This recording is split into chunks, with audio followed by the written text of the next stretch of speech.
Welcome to steno series. 80 शब्द प्रति minute डिटेशन start होगी 5 सेकंड बाद।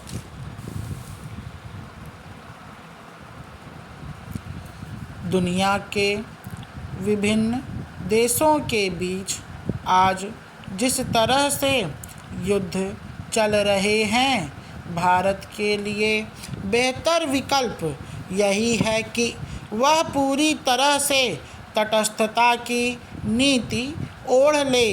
दुनिया भर में जारी युद्धों के कारणों को समझना बहुत जटिल है, लेकिन हमारे लिए सुकून की उनसे हमारा कोई वास्ता नहीं है।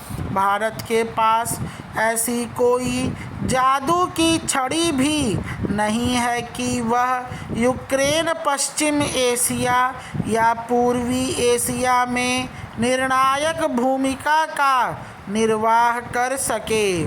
विभिन्न देशों के बीच जारी जंगों में दो में से कोई एक ही पक्ष जीतेगा, लेकिन भारत के हित सभी पक्षों के साथ जुड़े हुए हैं।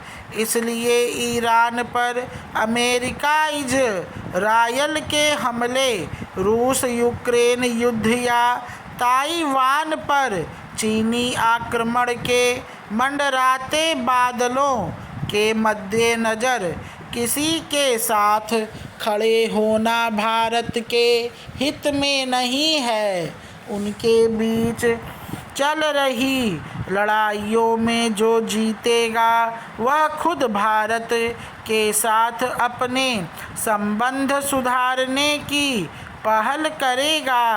एक समय मैंने भारत को अफ़गानिस्तान युद्ध में अमेरिका का समर्थन करने की सलाह दी थी।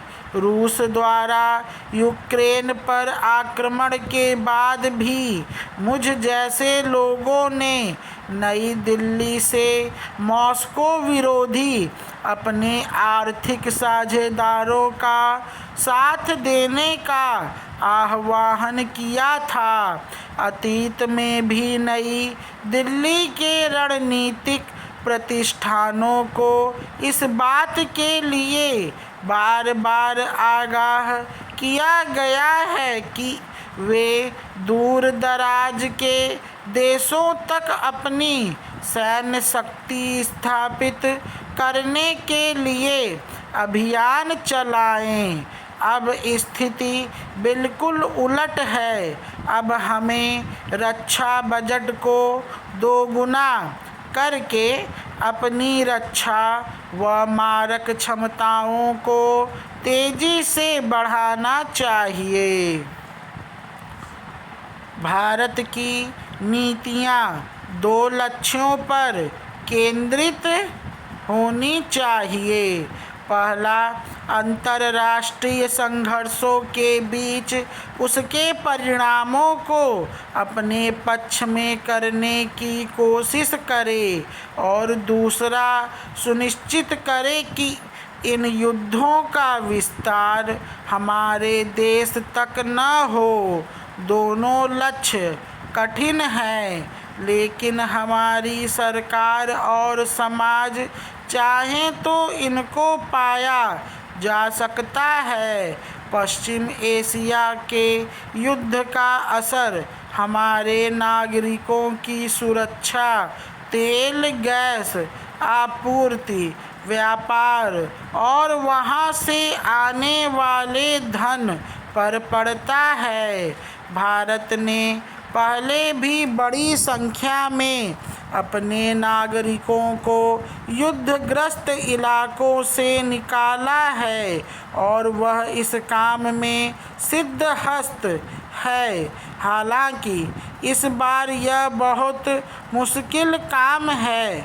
इसे भारतीय वायुसेना, जहाजरानी व विमानन उद्योगों और वायु सुरक्षा क्षमताओं से लैस नौसेना कर सकती है। ऊर्जा और व्यावसायिक जल परिवहन की सुरक्षा ज़्यादा मुश्किल समस्या है। राष्ट्रपति ट्रंप ने घोषणा की है कि अमेरिका होर्मुज जल डमरू मध्य से बीमा की परवाह किए बिना अपने जहाज भेजेगा और युद्ध के खतरे उठाएगा। ज्ञात है ईरान ने होर्मुज को बाधित कर रखा है।